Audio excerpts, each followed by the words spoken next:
UP के गांव में जब इच्छाधारी नागिन ने दिया एक बच्चे को जन्म, परंतु एक इंसान की गलती की वजह से इच्छाधारी नागिन ने जो उसके साथ किया, उसे देखकर गांव वालों की चीखें निकल गई।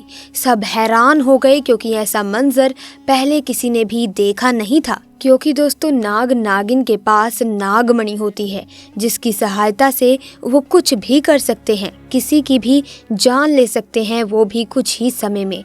तो दोस्तों, जरा सोचिए कि नागमणि में कितनी शक्तियां होंगी, और अगर ये किसी इंसान के हाथ लग जाए तो वो इंसान बहुत शक्तिशाली हो जाता है, जिससे वो जो चाहे वो कर सकता है। लेकिन दोस्तों, नागमणि को कोई भी साधारण इंसान हासिल नहीं कर सकता।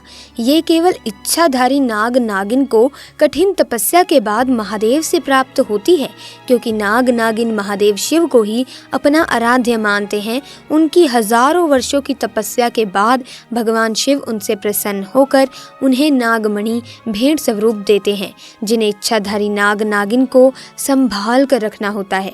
ऐसे में दोस्तों, जरा सोचिए, अगर कोई नागमणि चालाकी से चुरा ले तो उस व्यक्ति के साथ क्या होगा। आइए जानते हैं आज की इस वीडियो में। दोस्तों, ये चमत्कारी घटना है उत्तर प्रदेश के एक छोटे से गांव खेरगढ़ की।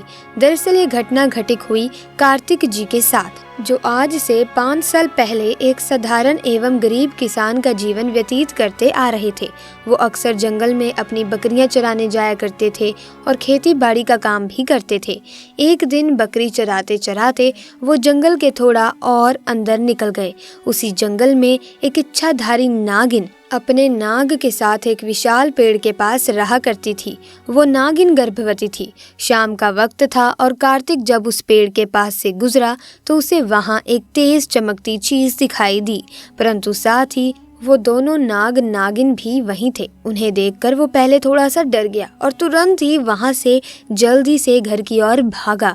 कार्तिक इतना घबराया हुआ था कि उस समय तो उसने पीछे मुड़कर तक नहीं देखा, परंतु उस रात उसके ध्यान में वो चीज जो चमक रही थी वो बार बार आ रही थी। वो इतना तो समझ गया था कि वो हो ना हो बहुत ही मूल्यवान चीज थी, और अगर वो मुझे मिल गई तो मैं भी धनवान हो जाऊंगा।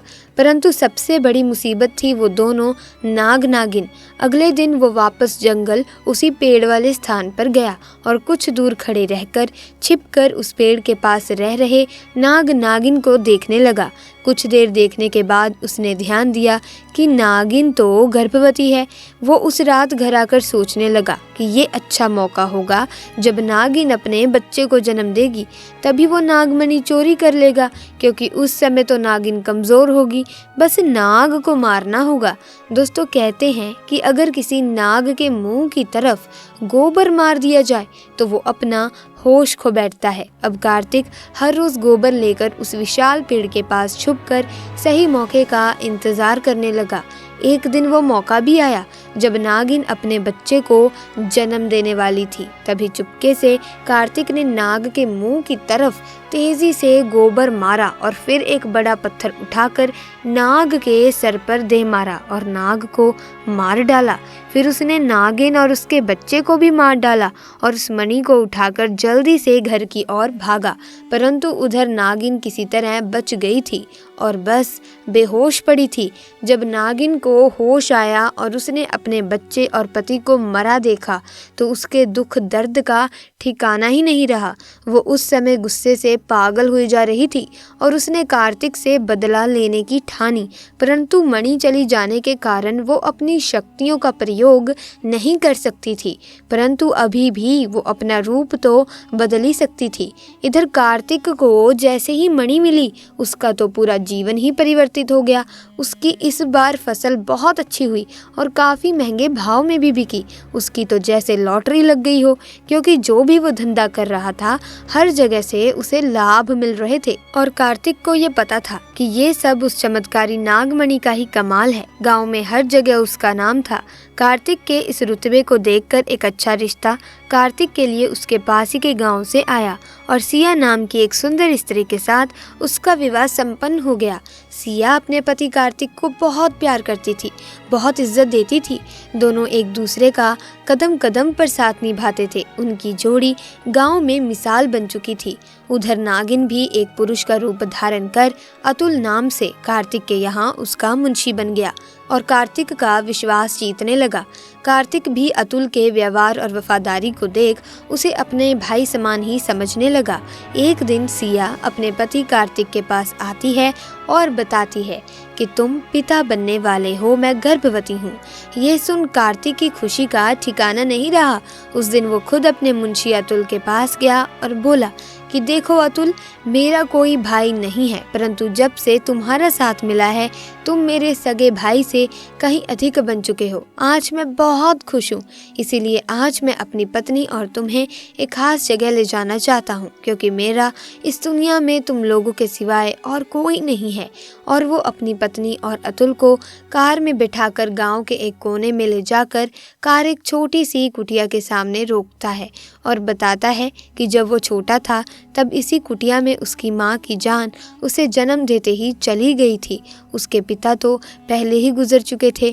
तब एक बूढ़े बाबा ने उसकी माँ को वहीं दफना दिया था और कार्तिक को उसी बूढ़े बाबा ने पाला था। कार्तिक बताता है कि जब भी उसके साथ कोई बुरी घटना होती है या वो दुखी होता है तो बस वो इसी कुटिया के पास चला आता है। यहाँ उसे एक अनोखे सुकून का एहसास होता है। कार्तिक आगे बताता है कि आज तुम दोनों को मैं इसीलिए यहाँ लाया हूँ क्योंकि तुम दोनों अब मेरी ज़िंदगी का एक अहम हिस्सा बन चुके हो। दोस्तों, ये सुन सभी की आंखों में पानी भर आता है। कुछ देर रुकने के बाद जब वे वापस पहाड़ी से होते हुए घर की ओर जाते हैं तो अचानक से उनकी गाड़ी पहाड़ पर एक बड़े पत्थर से टकराती है और गाड़ी को जोर का झटका लगता है, जिसके कारण कार्तिक तो कार में ही फंसा रहता है, परंतु उसकी पत्नी सिया पहाड़ से नीचे गिर एक पेड़ पर अटक जाती है और उस पेड़ के ठीक नीचे बहुत गहरी खाई थी। दोस्तों, वो रात कार्तिक पूर्णिमा की ही थी। अतुल अपनी शक्तियां पाकर पुनः नागिन रूप धारण कर लेता है। कार्तिक अतुल को देखकर चौंक जाता है क्योंकि अतुल अब नागिन में पुनः बदल गया था। वो नागिन कार्तिक को बताती है कि कैसे ठीक इसी तरह वो भी इसी स्थिति में फंसी थी जब कार्तिक ने उसका पूरा घर संसार ही लूट लिया था, उसके पति और बच्चे को मारकर, और आज मेरे पास बदला लेने का एक अच्छा मौका है। कार्तिक घायल गाड़ी में फंसा हुआ था और रो रो कर नागिन को बोलता है कि भले मेरी जान ले ले, परंतु मेरी पत्नी गर्भवती है, उसे छोड़ दे। परंतु तभी उस नागिन को अपनी वही स्थिति याद आती है कि क्या होता है जब कोई अपना छिन जाता है। ये जिंदगी का सबसे बड़ा दुख होता है। नागिन ने कार्तिक का उसकी पत्नी के प्रति सच्चा प्यार देख उसे माफ कर दिया और उसकी पत्नी को पेड़ से निकाल कर बचा लिया तथा दोनों को हॉस्पिटल छोड़ खुद वापस जंगल में उसी विशाल पेड़ के पास चली गई। जब कार्तिक हॉस्पिटल से स्वस्थ होकर अपनी पत्नी के साथ घर वापस लौटा तो उसे अपनी गलती का एहसास हुआ और उसने जाना कि उसने जाने अनजाने में लालच में आकर कितनी बड़ी गलती करी है।